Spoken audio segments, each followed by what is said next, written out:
आष्टा नगर पालिका के अध्यक्ष रह चुके कैलाश परमार ने एक कार्यक्रम के दौरान विधायक रघुनाथ सिंह मालवीय पर निशाना साधते हुए कई गंभीर आरोप लगाए थे, जिसके जवाब में अब मालवीय ने एक भूमि पूजन के दौरान उन्हें जेल भेजने की चेतावनी दी है। देखिए ये खास रिपोर्ट। विधायक रघुनाथ सिंह मालवीय पीएम आवास में रह रहे हितग्राहियों की समस्या को देखते हुए रविवार को नगरपालिका द्वारा आयोजित कार्यक्रम का भूमि पूजन करने पहुंचे, जिसमें 1.5 करोड़ की लागत से होने वाले विकास कार्यों का भूमि पूजन किया गया, जिससे अब इन हितग्राहियों को मूलभूत सुविधाएं, सड़क, बिजली, पीने का पानी, नालियां जैसी मूलभूत सुविधाओं का लाभ मिलेगा।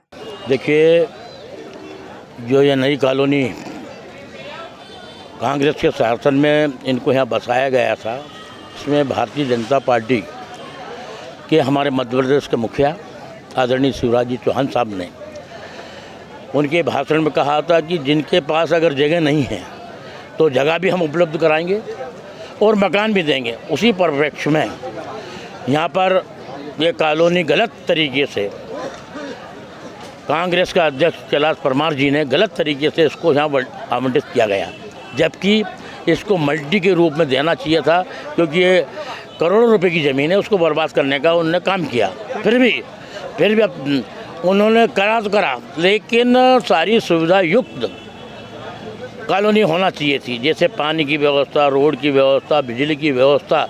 लेकिन इन भाइयों को, बहनों को ऐसे कचरे में डाल दिया गया कि उनका जीवन दुर्भाग्य हो गया। बहुत सारे लोग मेरे पास बार बार आते रहे कि भाई साहब पानी की दिक्कत है, बिजली की दिक्कत है, रोड की दिक्कत है। तो आज परमपिता परमेश्वर के आशीर्वाद से, भगवान राम के आशीर्वाद से, हनुमान लाला जी के आशीर्वाद से आज हमने 1,58,00,000 का भूमि पूजन किया है। और शीघ्र ही इस कॉलोनी को, एक तो आज हमने सारी जनता जनार्दन के सामने हमने प्रस्ताव रखा, उन्होंने सारे लोगों ने समर्थन किया कि इस कॉलोनी का नाम आज से अटल कॉलोनी के नाम से लिया जाएगा, और ये आज हमने उसको सिद्ध करके दिखा दिया। इस कार्यक्रम के दौरान आष्टा नगर पालिका के अध्यक्ष रह चुके कैलाश परमार द्वारा लगाए गए गंभीर आरोपों का क्रमवार जवाब देते हुए रघुनाथ सिंह मालवीय ने कांग्रेस नेता परमार पर तीखा पलटवार किया और भ्रष्टाचार के आरोप में जेल में डालने तक की बात कह डाली। गाली बकते हो आप, सरकारी कर्मचारियों को प्रताड़ित करते हो, ग्राम पंचायतों को, सचिव को, ग्राम सहायकों को, और तो अभी आस्था का टीआई अभी ट्रांसफर हुआ, उससे मांग पूरी नहीं हुई तो उसका ट्रांसफर करा दिया। उसने एक बात कही कि आस्था में 2 थाने हो गए, एक पार्वती थाना हो गया, तो मेरा मामला भी देखो। तो बोले नहीं, जो करते थे वही करना पड़ेगा। ऐसे जनप्रतिनिधि चुने हैं हमने, हमें सोचना है। वो कहते हैं, कल उन्होंने स्टेटमेंट दिया कि इस क्षेत्र में, आस्था क्षेत्र में अगर कमियां हैं तो वो कमियां कांग्रेस के कारण हैं।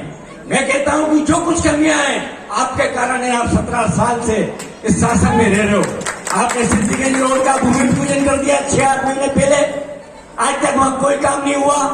और तो और सिद्धिगंज में ये विनीत भाई सिंह की बेटे, इनके समाज का एक वहां कार्यक्रम था, हम लोग प्रदीप भाई वहां गए उस कार्यक्रम में, सज्जन भैया, उस कार्यक्रम में वहां की जनता ने इनसे कहा कि आपको आने का हक नहीं है, और ये मुंह लौटा के चले आए वहां से।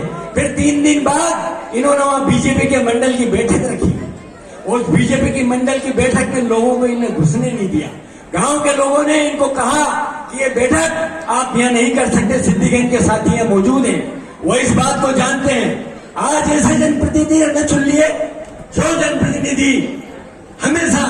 प्रदेश में कोरोना के चलते नगरपालिका चुनाव तो फिलहाल टल गए हैं, लेकिन नगरीय निकाय चुनाव की आहट के चलते चुनावी माहौल जरूर गर्मा रहा है और अब कांग्रेस भाजपा के नेताओं में अभी से जुबानी जंग जारी है।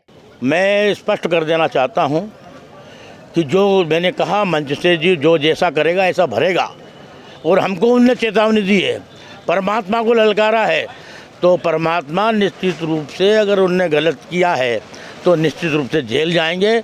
और उन्होंने भ्रष्टाचार तो इतना किया है कि जिसकी हद ही नहीं की जाए। कि उन्होंने, मैं बोल तो रहा हूँ कि आज तक कोई एक निशानी बता दे कि कांग्रेस कि हमने ये करके दिखाया, और हमारे तो हजारों निशानी है हमारी पार्टी की, जो सबको दिख रहा है, जनता को दिख रहा है। और अब कांग्रेस भाजपा के नेताओं में अभी से जुबानी जंग जारी है। Bureau report, MP news, Ashta.